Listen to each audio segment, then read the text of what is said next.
भैया सुना हो? का हो भैया बोलो। अरे मर्दबा बड़ा गजब के माल जाता हो, क्या चीज है? इनके माल कहो तारा। हाँ हो। ई माल नहीं खे का है? जानत नहीं खे का बोला? कुआं देखले बड़ा। हाँ हो। जितना कुआं गहिरा होला उतने हम गहिरा से प्यार करीला। एकरा बारे में हम बतावा तनी सुनो। सुनावा भाई। अरे बाड़ी अखियाई का पुतारी आ गईली दिलवई में उतारी गोरी होया मावई तारावाना। अरे गोरी होया मावई तारावाना मारे छलन के नजरिया गोरी होया मावई तारावाना।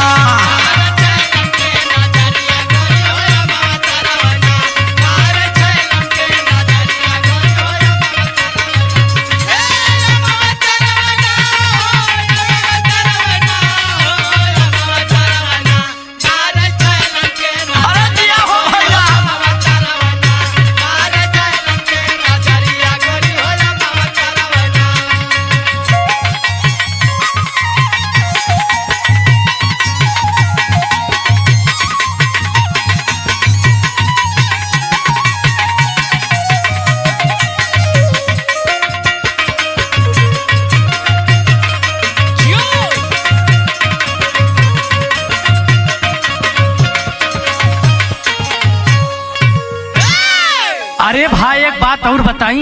हाँ भगवान इन्हें रच रच के गढ़ले हमें भाई। हाँ तो लाए आ गई हमरे खातिर। अरे भाई का बताई का से हमार चीज रहती न? नहीं हमार पहले बात सुनो। सुनावा। अरे तू तो बालू रसमलाई अरे तनिकी नियरा जाई तू आई। अरे तू तो बालू रसमलाई तनिकी नियरा जाई तू आई। हाई जवनिया झलकना हाई जवनिया झलकना रूपवा लागेला मोहनिया हाई जवनिया झलकना।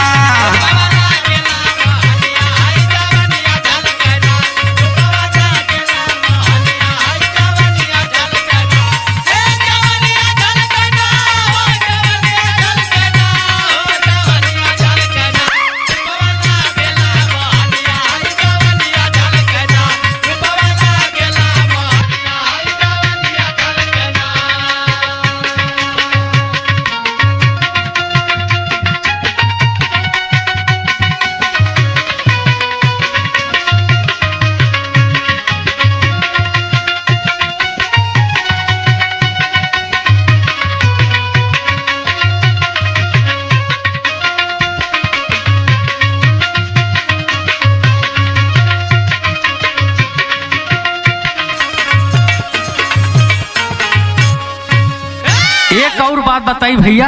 हाँ अरे भाई इनकर कजरा और इनकर ओठ इनकर गाल भगवान क्या रच के बनाए हैं यार। तो हूँ के फुसला दे एक नंबर कबे उठा बाई। अरे भाई बहुत टॉप फाइन हो। हई बदल गई सुन लो। सुनावा हो। अरे संघवे में पढ़ली संघवे में खेलली भुलाई गई ना। अरे संघवे में पढ़ली संघवे में खेला